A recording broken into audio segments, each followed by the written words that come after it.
Inggris dengan NIM 2314201126, kelas A4 semester 2, mahasiswi Fakultas Keperawatan Universitas Pembangunan Indonesia Manado. Video ini saya buat untuk memenuhi tugas ujian akhir semester mata kuliah Pendidikan Promosi Kesehatan dengan dosen pengampu Nurse Vanilla Tampilan S.Mkas. Di video ini saya akan menjelaskan tentang efusi pleura. Efusi pleura adalah penumpukan cairan di antara organ pleura, yaitu pleura parietal dan pleura visceral. Bisa terjadi dengan sendirinya atau disebabkan oleh berbagai hal, seperti infeksi, keganasan, dan proses inflamasi. Efusi adalah penyebab umum mortalitas dan morbiditas paru. Efusi pleura adalah suatu istilah yang bisa digunakan untuk penyebutan keberadaannya akumulasi cairan yang berlebihan di rongga pleura. Efusi pleura adalah penumpukan cairan di antara organ pleura, yaitu pleura parietal dan pleura visceral. Bisa terjadi dengan sendirinya atau disebabkan oleh berbagai hal, seperti infeksi, keganasan, dan proses inflamasi. Efusi adalah penyebab umum mortalitas dan morbiditas paru. Efusi pleura adalah suatu istilah yang bisa digunakan untuk penyebutan keberadaannya akumulasi cairan yang berlebihan di rongga pleura. Efusi pleura adalah kumpulan banyak cairan di dalam rongga pleura, biasanya akan mengalir sepanjang waktu ke dalam rongga pleura, dari kapiler dan sistem limfatik pleura visceralis. Semua keadaan yang membuat terganggunya sekresi atau drainase akan menyebabkan efusi pleura. Efusi pleura adalah akumulasi cairan berlebihan di pleura rongga pleura yang disebabkan oleh akumulasi cairan, yaitu cairan rendah protein dan kaya protein. Dari pengertian-pengertian di atas dapat disimpulkan bahwa efusi pleura adalah penumpukan cairan di dalam rongga pleura. Etiologi efusi pleura. Menurut Anggrasari et al. 2018, beberapa penyakit penyebab efusi pleura antara lain infeksi paru non-tuberkulosis, keganasan, tuberkulosis, trauma dada tembus atau tumpul, dan sirosis hati.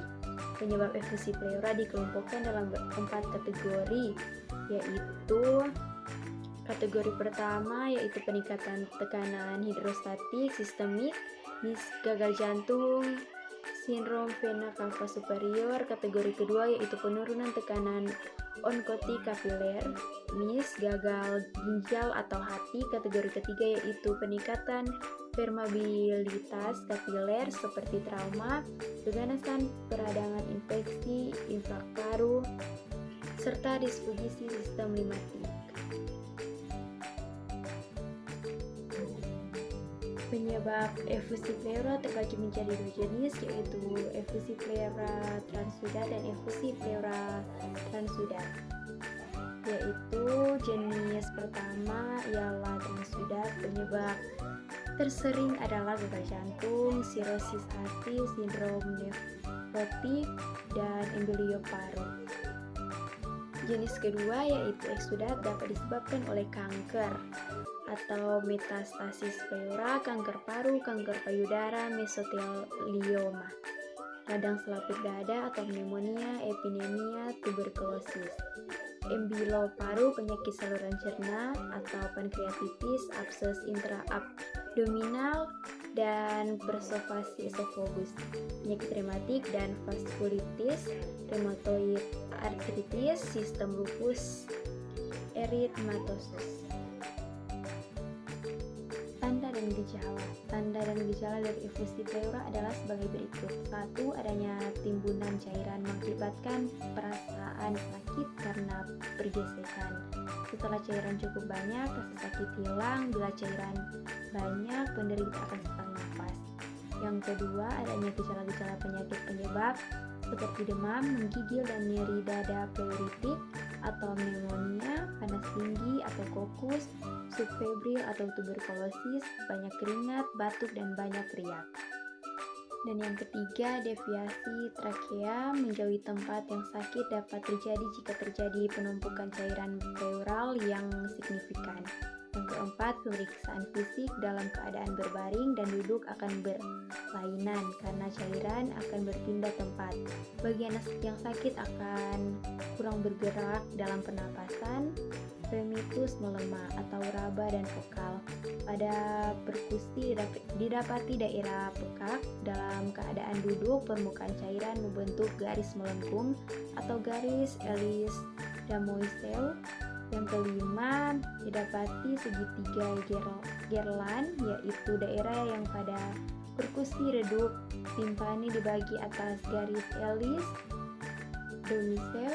Segitiga Broca-Rohfaus, yaitu daerah peka karena cairan mendorong mediastinum ke sisi lain.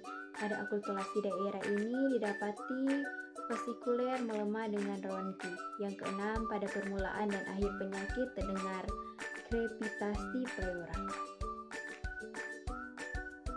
Komplikasi efusi pleura menurut Davis 2020 adalah komplikasi pertama yaitu jaringan perut paru-paru, komplikasi yang kedua yaitu pneumotoraks sebagai komplikasi dari thoracentesis, komplikasi yang ketiga ialah epidema atau akumulasi nana di rongga pleura, dan komplikasi yang terakhir ialah sepsis atau infeksi darah yang bisa menyebabkan kematian.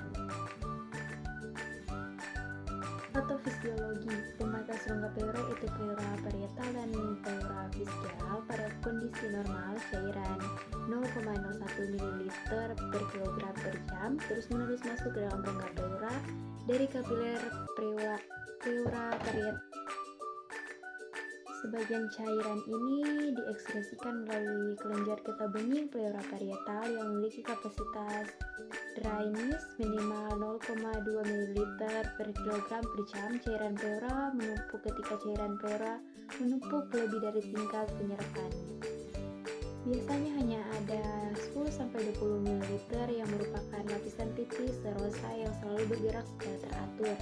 Jumlah cairan dalam rongga pleura tetap konstan akibat tekanan hidrostatis pleura parietal. Akumulasi cairan pleura biasanya terjadi sebagai akibat peningkatan pembentukan cairan pleura atau penurunan penyerapan cairan pleura, tetapi juga dapat terjadi akibat kombinasi keduanya.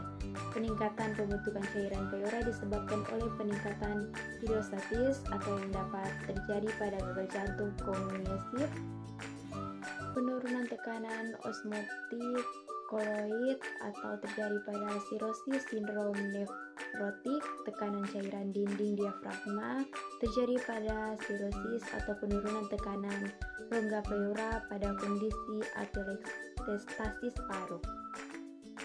Pathway pleura, ada infeksi, peradangan permukaan pleura, permeabilitas vaskuler, penghambatan dryness limfatik, tekanan kapiler paru meningkat, tekanan hidrostatik, transudasi, tekanan osmotik koloid plasma, transudasi cairan intravaskuler, dan edema.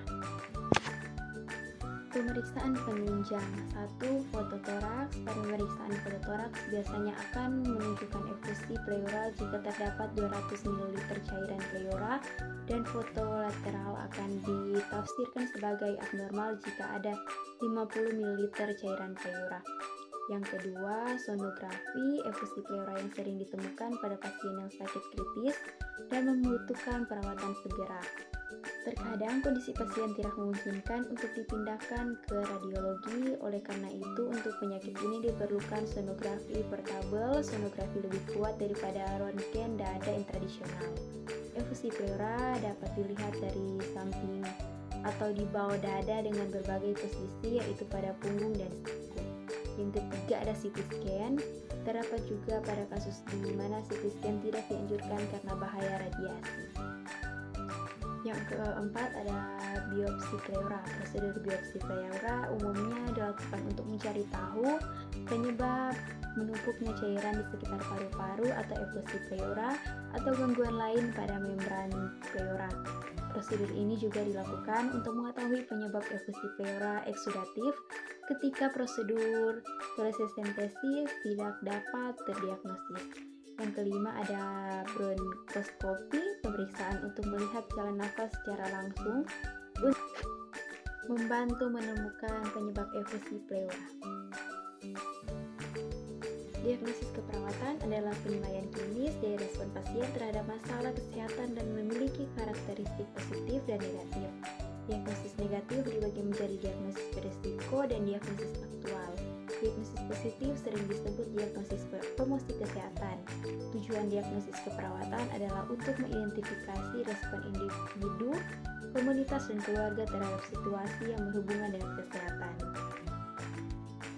Diagnosis keperawatan yang bisa muncul pada pasien dan efusi pleura adalah 1. Bersihan jalan nafas tidak efektif berhubungan dengan perubahan membran napas.